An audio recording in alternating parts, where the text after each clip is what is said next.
जम्मू कश्मीर के पूर्व मुख्यमंत्री और नेशनल कॉन्फ्रेंस के संस्थापक शेख मोहम्मद अब्दुल्ला की पुण्यतिथि पर आज घाटी में श्रद्धांजलि सभाएं आयोजित की गई। श्रीनगर के हजरत बल दरगाह स्थित उनके मकबरे पर बड़ी संख्या में नेता और कार्यकर्ता जुटे। इस मौके पर फारूक अब्दुल्ला, मुख्यमंत्री उमर अब्दुल्ला, डॉक्टर मुस्तफा कमाल, नासिर असलम वानी और सकीना इत्तू सहित कई वरिष्ठ नेताओं ने फूल चढ़ाकर फातिहा पढ़ी और उन्हें याद किया। ये रिपोर्ट देखिए।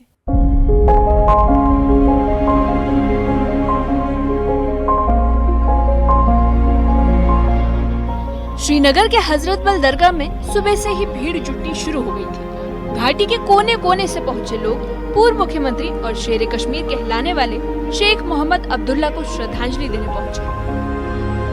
नेशनल कॉन्फ्रेंस के अध्यक्ष डॉक्टर फारूक अब्दुल्ला, मुख्यमंत्री उमर अब्दुल्ला, डॉक्टर मुस्तफा कमाल, विधानसभा अध्यक्ष अब्दुल रहीम राठौर, मंत्री सकीना इत्तू और सीएम के सलाहकार नासिर असलम वानी ने हजरत बल में उनके मकबरे पर फूल चढ़ाए और फातिहा पढ़ी।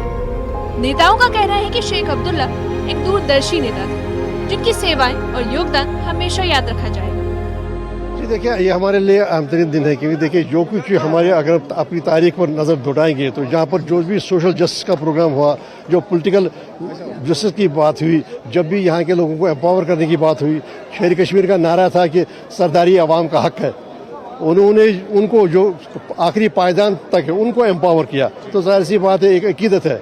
और यहाँ हर 8 सितंबर को जब रोज़ विसाल है और यहाँ यौम पैदाइश है 5 दिसंबर को, तो यहाँ पर लोगों को सब सभी आते हैं और दूर दूर से आते हैं अपना खराज की पेश करने के लिए। तो ये तो एक मामूल है। हजरत बल के मजार पर लोग अपने पुराने नेता को याद करने पहुंचे। जम्मू कश्मीर के पूर्व मुख्यमंत्री शेख मोहम्मद अब्दुल्ला की पुण्यतिथि पर फारूक अब्दुल्ला और उमर अब्दुल्ला समेत कई वरिष्ठ नेताओं ने उन्हें श्रद्धांजलि दी। नेताओं का कहना था कि शेख अब्दुल्ला ने कश्मीर की राजनीति और समाज में बड़े बदलाव किए और उनका योगदान आने वाली पीढ़ियां भी नहीं भूल पाएंगी। उनकी क़यादत से देखिए, पहला एक तवील अरसा उन्होंने महाराजा के साथ जो शख्सी राज के खिलाफ जंग की, बिल्कुल तनहा। फिर उसके बाद जब कैदबंद में उन्हें पाबंदी सरासल किया गया, तवील अरसे तक 14 साल तक वो अपने लिए नहीं गए, अवाम के लिए गए, क्योंकि अवाम के जो हुकूक है, उनकी जो आज़ादी है, उनकी खुद मुख्तारी, उस पर डाका डाला जा रहा था। तो वो इतनी कोई सारे बरसगीर में ऐसी किसी की कुर्बानी है ही नहीं। तो जनाब उसके बाद माशी तौर पर हमें बाइख्तियार किया।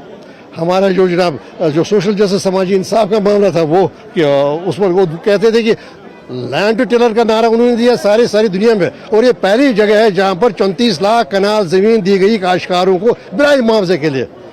आज तक भी अभी भी सारे बड़ी सगीर में उस हद तक जो ज़रूरी इस्लाहत नहीं हुए जो उन्होंने किए और उनकी सरबराही में किए। तो उनके दिल के करीब था अवाम का दर्द, अवाम की जो बेइज्जती बेखालिद, वो उनका हमेशा ये रहा कि जो इज्जत है, आबरू है, वो जम्मू कश्मीर के अवाम की बाहर रहे, उसी के लिए कुर्बानियां थी। नेताओं ने शेख मोहम्मद अब्दुल्ला को कश्मीर की राजनीति का दूरदर्शी और मजबूत स्तंभ बताया। उन्होंने कहा कि शेख अब्दुल्ला ने सामाजिक और राजनीतिक सुधारों के जरिए जम्मू कश्मीर को नई दिशा दी। उनकी विरासत और योगदान को आने वाली पीढ़ियां भी याद करती रहेंगी। इस मौके पर नेशनल कॉन्फ्रेंस कार्यकर्ताओं ने उनके विचारों को आगे बढ़ाने का संकल्प दोहराया। न्यूज़ 18 के लिए श्रीनगर से मुदस्सिर कादरी। नेताओं ने शेख मोहम्मद अब्दुल्ला को कश्मीर की राजनीति का दूरदर्शी और मजबूत स्तंभ बताया। उन्होंने कहा कि शेख अब्दुल्ला ने सामाजिक और राजनीतिक सुधारों के जरिए जम्मू कश्मीर को नई दिशा दी। उनकी विरासत और योगदान को आने वाली पीढ़ियां भी याद रखेंगी।